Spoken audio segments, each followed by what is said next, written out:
German oil refinery is on its knees. You and I know that oil production has declined by more than 30%.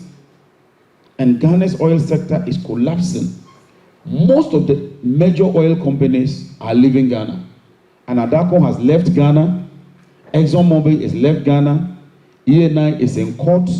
And ENI is investing more in La Côte d'Ivoire than in Ghana. And they are making huge discoveries.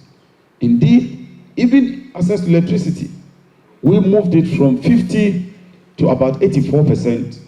This government is moving from just about 84% to 86%. So whilst we did about 30 percentage point increase in 8 years, they are doing just about 4% thereabout. And that should tell you that, look, this sector is simply not doing well. Unstable power supply, export to all our neighboring countries have been reduced and curtailed drastically. And we are losing the necessary forex exchange. The ECG's losses alone in 2022 was more than 10 billion cedis. Last year, their losses more than 6 billion cedis. So in 2 years, the ECG's loss is about 16 billion cedis. In 2016, when we were leaving office, ECG made a profit of more than 300 million cedis. And that is the state of the energy sector. This chart tells you the projection, the red line. We should have been increasing our oil production year by year up to here.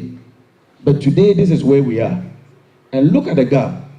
When Kenny Foretta went to borrow money from the Eurobond, he promised them that he will move daily production from 190,000 to 400,000 barrels a day. It has since declined to about 130-something thousand barrels. And so this is the true state of the petroleum sector when it comes to the upstream. And normally in the petroleum sector, what you do is that after you've discovered oil, you do an appraisal, first oil, very minimum, and you start building up.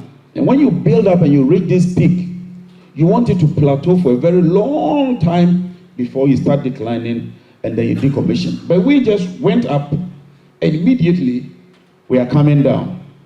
And that is very worrying because in the petroleum sector, one bad news follows another bad news.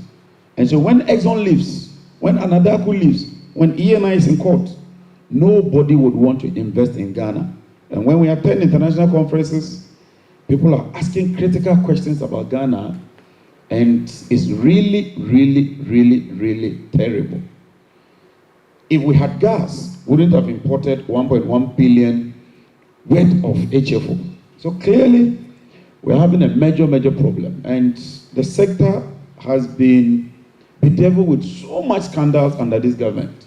A few of them is a Mary scandal, which had to lead to the dismissal of the whole cabinet minister.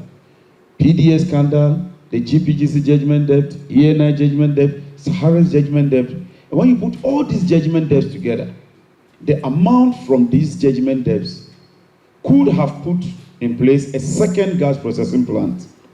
And so these are some of the issues that we would have to deal with when we assume office.